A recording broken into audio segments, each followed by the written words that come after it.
Бұқаралық ақпарат құралдарында Қайрат Нұртастың Ақтаудағы қонақ үйлердің бірінде күзетшіге шабуыл жасаған болуы мүмкін екені туралы ақпарат тараған болатын. Әншінің өкілі бұл ақпаратқа қатысты пікір білдірді.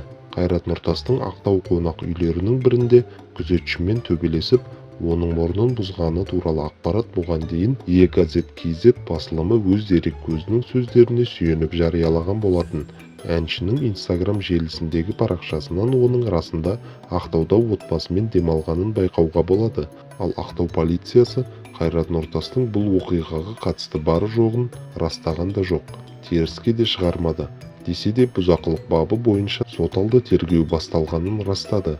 Осы орайда әншінің директоры Мира Келімбетова Тенгриньюс.kz тілшісіне берген түсініктемесінде Қайрат Нұртастың төбелеске қатысы жоқтығын айтып, ақпаратты жоққа шығарды. Қайрат төбелес шығарған жоқ, ешкімнің мұрнын бұзған жоқ. Бұл жалған ақпарат. Қайрат өте тәрбиелі, дипломат адам. Біреу оның атына кір келтіргісі келген шығар, деді Мира Келімбетова.